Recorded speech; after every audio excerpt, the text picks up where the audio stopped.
Costume designers are rarely recognized for their genius, but they really should be, and today's genius is Anna Shepard in her work on the 2014 movie Maleficent. With only 10 weeks of prep before cameras rolled and just 8 weeks after meeting Angelina Jolie, the team had to create a whole world from scratch. The animated version of Maleficent is already so iconic and recognizable that there's some expectation of what it should look like. This means that the team had to stick to the true original version of it while also infusing it with some novelty. The team went above and beyond, creating multiple looks, with Shepard stating, "Each look took blood, sweat, and tears, and I had a fantastic team behind me," and she sure did have a fantastic team. Manuel Alvaron, who's a leather master, millionaire Justin Smith, and designer Rob Goodwin. Now, Shepard also stated that she looked to art for inspiration in 15th century paintings, the Renaissance period, and Alexander McQueen, specifically for his, quote, interpretation of nature through couture. The process was driven by passion, precision, and pressure, with Angelina Jolie and as Maleficent, not just starring, but fully immersed in the role. It was said that she was so fully immersed in the role that she kept her look and makeup on throughout the entire day, and this meant that most children would cry at the sight of her, which means that for the young Aurora, Angelina Jolie's own child played the baby Aurora, or child Aurora, in the film. From the unforgettable horns and the sweeping batwing gowns, Maleficent's costumes are a mixture of darkness and elegance, wildness and regality. Her first looks are going to be a little bit lighter, a little bit more in the brown, yellow shades, which also matches the yellow magic that she uses all before the betrayal happens, where her magic turns to a green tone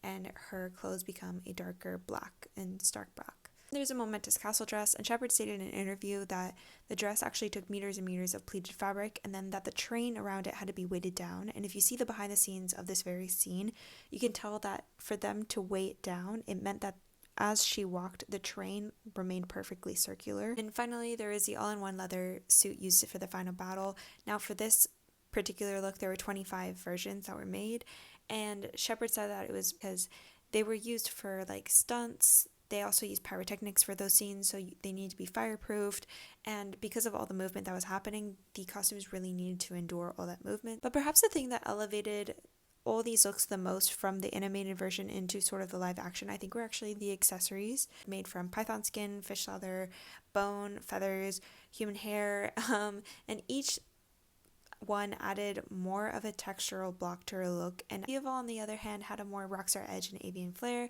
Shepard stated in an interview that for his inspiration, she said, "What if a raven dressed like a pirate rock star? High boots, leather trousers, open shirt, frock coat, dark, dramatic, perfect," and I think that's exactly what you see on screen. Piercing the duo's stark darkness stands Aurora, who is more light, ethereal, and innocent. Now, her looks, Shepard said, were based on Ophelia, and she said that she needed to feel like light itself. Ella so fair and delicate, I wanted to reflect that in the costumes. And her clothes are deeply textured and layered and composed of natural fibers, which makes sense since her home is more in the forest, and she has also like practical shoes since she's in the forest with all these woodland creatures that are chaotic and whimsical and also barefooted. I like that in this movie she chose to keep her clothes quite modest, since I believe Elle Fanning was 14 at the time that they filmed this movie. Everything just makes sense with her character, and I think that looking to the Renaissance period and keeping in line with that just makes a lot of sense as well. In a pivotal scene, Aurora is wearing a cloak that's very similar to Maleficent's, so there's a tie there in between both characters. This proves that costuming isn't just clothes, it's storytelling, and there's a psychology behind characters that it's revealed through the storytelling.